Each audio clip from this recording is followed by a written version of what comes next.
और सब ये पार्टी में इतनी कंफ्यूजन क्यों है? कोई कहता है कि मज़ामत के रास्ते पर चलना है, तो कोई कहता है कि मफामत के रास्ते पर चलना है। असद कैसर साहब कुछ कहते हैं, बैरिस्टर गौहर साहब कोई और बात करते हैं, बाबर अवान साहब कोई और बात करते हैं, जो शहबाज गिल साहब हैं वो अमेरिका बैठ के ट्वीट कर देते हैं जी जो भी फैसले हो रहे हैं वो बानी की मुशावरत के बगैर हो रहे हैं।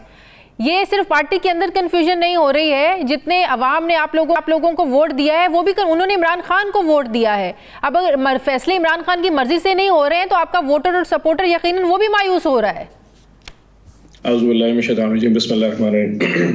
बीबी मेरे ख्याल में अगर आप थोड़ा इसको बड़े कैनवस पे देखें तो इससे ज़्यादा इशू जो है ना वो इस वक्त मीडिया पे। कल शाम से लेके और कल इतवार की शाम तक ये 3 दिनों में जितने टॉक शोज हैं वो पीटीआई के इसी इत्तेहाद और हमारी जो आपस में सफ़ों में जो एक इशू चल रहा है इसी को हाईलाइट कर रहे हैं। Why is that?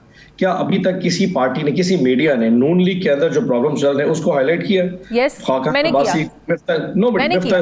Khaqan Abbasi, Murtaza Abbasi, बहुत बड़ी लंबी लिस्ट है। इशू पता क्या बनता है? क्योंकि खान साहब इस वक्त जेल में है। ऑब्वियसली जो आपने बात की दैट इज 100% राइट कि जो शख्स खान साहब को मिल के आता है और जब उसने मीडिया से बात करनी होता है ही फील प्रिविलेज एनफ, और शायद उसका एक प्रिविलेज होता भी है क्योंकि वो खान साहब को मिल के आता है तो वो उनसे जो बातें सुनता है उसको ट्रांसलेट कर रहा होता है। अब ट्रांसलेशन में कहीं कोई चीज लेफ्ट और राइट जरूर हो रही होती है, बट हैविंग सेड दैट एक चीज आपको छोटी दे दूं, जितनी भी मेजॉरिटी हमारे डिसीजंस हो रहे हैं वो बाय एंड लार्ज खान साहब की अप्रूवल से ही होते हैं। उसमें ये जरूर हो जाता है कि एक आज अप्रूवल हो गया, फॉर एग्जांपल सेनेट की एक लिस्ट 6 लोगों की पहले अरकान की अप्रूवल होकर पहले दिन आ गई थी, उसमें बहुत सारे हमारे दोस्तों के नाम थे और फिर कवरिंग कैंडिडेट्स भी थे। अगले दिन बहुत सारे लोगों के कागजात रिजेक्ट हो गए, फिर नई लिस्ट 3 दिन के बाद अब ट्यूसडे को मुलाकात होती है और थर्सडे को मुलाकात होती है। सो ट्यूसडे को जो मुलाकात होगी उसमें फिर एक दिन का गैप आया, थर्सडे को लोग फिर चले गए। इस 4 दिन में सिनेरियो चेंज होते रहे। फिर जब नेक्स्ट ट्यूसडे को आएगा इसमें फिर डिसइंफॉर्मेशन फैलनी शुरू हो जाती है। इस वजह से लोगों को लगता है कि शायद पार्टी में कहीं यूनानिमस अप्रोच नहीं आ रही। बाकी देखिए कोर कमेटी एक जमहूरियत का एक चैनल होता है, वहां पे 50 के करीब लोग बैठे होते हैं, हर बंदे की अपनी ओपिनियन होती है, हर बंदे के अपने इश्यूज होते हैं, कहीं को टिकट मिलती है, कहीं को टिकट नहीं मिल रही, कहीं किसी की दोस्ती होती है, कोई ताल्लुक होता है, वो अपनी ओपिनियन वहां रेज करता है। उन इश्यूज को उठा के सोशल मीडिया या प्रिंट इलेक्ट्रॉनिक मीडिया पे जब उठा के लाया जाता है कि जी कोर कमेटी में बड़ी आज लड़ाई हुई, बहुत जनाब ये हुई, वो नोक झोंक एक नॉर्मल प्रोसीजर का हिस्सा है। आप अगर हमारी तहरीक इंसाफ के पिछले 8 महीने की कारकर्दगी को देखें और स्पेशली 5 अगस्त से लेके अब तक देखें जब से खान साहब की अरेस्ट हुई है, बड़ी तरीके से बड़ी हैगमनी के साथ हमारी पार्टी ने जिस तरीके से इलेक्शन चलाया, सोशल मीडिया कैंपेन चलाई, बल्ले के निशान के बाद जिस तरीके से हमने लोगों चलिए वो मसाइल तो अपनी जगह है ऑन साहब वो मसाइल तो अपनी जगह है, लेकिन जब एक तरफ असद कैसर साहब आपकर ये बात करेंगे कि नहीं हमें अब मुफाहमत नहीं करनी, मज़ामत करनी है, वफाक से राब्ते जो हैं वो अली अमीन गंडापुर को जो वो मुनक़ते करने चाहिए। अब असद कैसर साहब उनका एक स्ट्रेचर है, वो एक सीनियर पॉलिटिशियन है, स्पीकर कौमी असम्बली वो रह चुके हैं, तहरीक इंसाफ के बानी पीटीआई के बहुत ज़्यादा वो क्लोज़ हैं। दूसरी तरफ बाबर अवान साहब कोई और बात करते हैं, बैरिस्टर गौहर साहब भी कोई और बात करते हैं। मतलब कि अब आधी पार्टी लगता है चाहती है कि नहीं मज़ामत होनी चाहिए, मफाहमत का कोई रास्ता ही नहीं है, लेकिन आधे लोग कहते हैं कि नहीं मुज़ाकरात के दरवाजे खुले हैं, हम बातचीत करने के लिए तैयार हैं। अब ये तो एक बहुत बड़ी कन्फ्यूजन है ना। अब ये पार्टी की इसमें पॉलिसी क्या है, मुफाहमत या मुज़ामत? मैं कर्ज करूं जो असद कैसर साहब ने स्टेटमेंट दी या बाबर अवान साहब ने दी या बैरिस्टर वो उनकी अपनी अपनी ख्वाहिशात हैं, अपनी उनकी ऑफिस इन्फॉर्मेशन भी होगी, कहीं डिस्कशन भी होगी। सो देयर सीनियर लीडरशिप है वो एक चीज़ को कन्वे करते रहते हैं। हैविंग सेड दैट मेजॉरिटी हमारी पार्टी की जो एक ख्वाहिश है वो मज़ामत की है, मफाहमत के वाले से कोई बात नहीं हो पा रही। सो जो उन्होंने अली अमीन गंडापुर के वाले से कहा, मेजॉरिटी लोगों की ख्वाहिश है कि ऐसा नहीं होना चाहिए। बट अगर देखा जाए तो अली अमीन गंडापुर की जो मजबूरी है वो सारे समझ सकते हैं। एक शख्स ने अगर सूबा चलाना है तो he has to meet the federal government, उसको पीएम को दोबारा क्लियर कीजिएगा। मेजॉरिटी चाहती है कि हम मज़ामत करें, मेजॉरिटी चाहती है मज़ामत हो, मफाहमत के वाले से कोई बात। उसकी वजह बड़ी सिंपल है, जिन लोगों ने हमें वोट दिया है 8 फरवरी को, वो ये समझते थे कि 8 को वोट डालेंगे और 9 फरवरी को खान साहब पटियाला से बाहर निकल आएंगे। हैविंग सेड दैट 1.5-2 माह में जिस किस्म के मामला चल रहे हैं और जैसा मतलब ये आपस में अगर देखा जाए जो बंदर बांट चल रही है पूरे पाकिस्तान में, फलाना सूबा तुम्हारा हो गया, फलाना सूबा तुम्हारा हो गया, फलाने ओहदे deputy chairman senate, speaker, deputy speaker, prime minister, CM, जिस तरीके से बांट है। सो उसमें लोगों को समझते हैं और हमारी पार्टी के लोगों की ख्वाहिश है कि ये लोग संभलने वाले नहीं है, ये तो इनको बहुत बड़ा लंबा प्लान लेके जा रहे हैं। हमारी अल्टीमेटली जो मेन हमारी जो ख्वाहिश थी वो तो खान साहब को बाहर निकालना था। सो मेजॉरिटी इस वक्त पार्टी में जो लीडरशिप है, जो अवाम है, जो कारकुन है, उनकी ख्वाहिश है कि मज़ामत होनी चाहिए। ऑब्वियसली इस पे इत्तेफाक होने में आप समझते हैं कि ये एक अच्छा मैसेज है, इदारों को आपको अच्छा मैसेज दे रहे हैं या जो हुकूमत बैठी हुई उसको अच्छा मैसेज दे रहे हैं? इदारों की तरफ से भी कोई अच्छा मैसेज नहीं आ रहा। आप अगर देखें ये 6 जजेस वाली जो कहानी है, ये 6 जजेस की लेटर हमने तो नहीं लिखा ना, ये 6 जजेस का साथ जो कुछ पेश आया उन्होंने लिख दिया। एक हाई कोर्ट का जज बैठ के अगर मिसाल के तौर पे किसी के फांसी के ऊपर खत लिखता है, इस शख्स को फांसी दी जाए, तो दुनिया चले नहीं करती। उसने यकीनन को गवाही देखी होगी, कुछ विटनेसेस होंगे और उसने लिख दिया।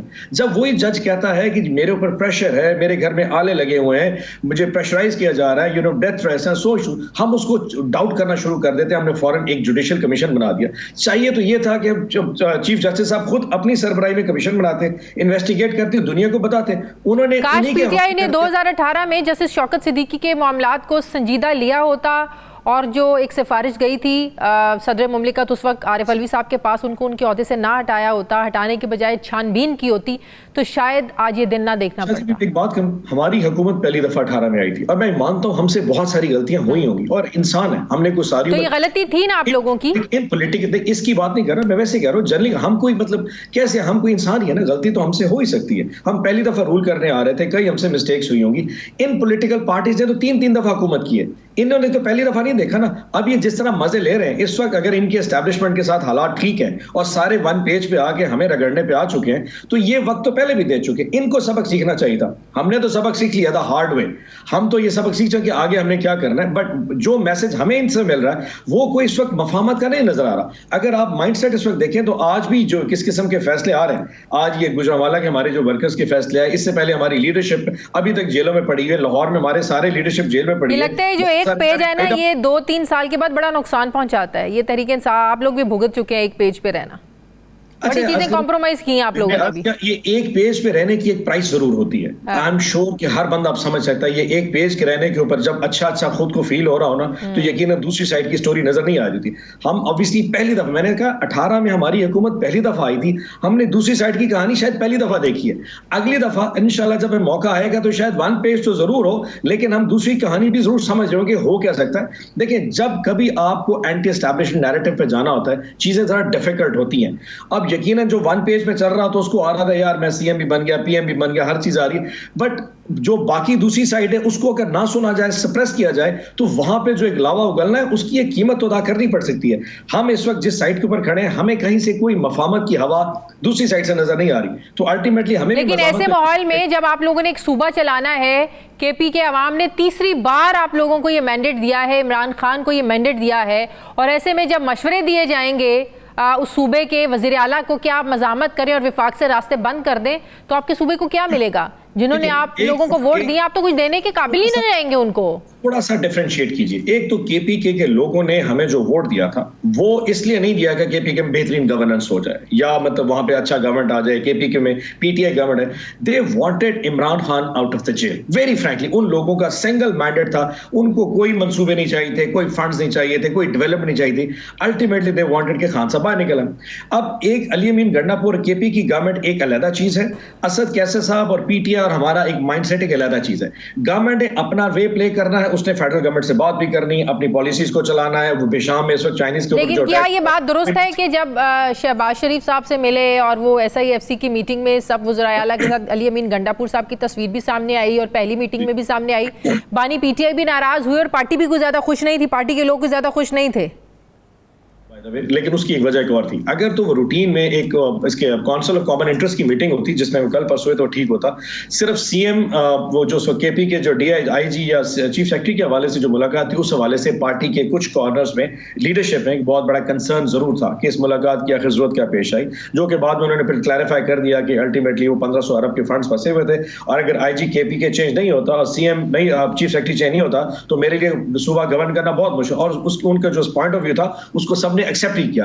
लेकिन शुरू में एक तशवीश का एलिमेंट जरूर पाया गया कि आखिर इसकी, क्योंकि हमारा जो नैरेटिव ऑब्वियसली वो PDM गवर्नमेंट के खिलाफ था। हम फॉर्म 45 वाले प्राइम मिनिस्टर को कबूल करने को तैयार नहीं थे, ये इसको पूरी कौम पे मुसल्लत किया गया था। तो अल्टीमेटली जब उनका एक फोटो फ्लैश हुआ तो PTI के लाउड एंड क्लियर एक हमारे सोशल मीडिया पे भी आवाम की तरफ से बहुत शदीद प्रेशर आया था कि शायद इसकी जरूरत नहीं थी, लेकिन बाद में उनकी क्लैरिफिकेशन की वजह से चीजें फिर काफी क्लियर हो गई थी।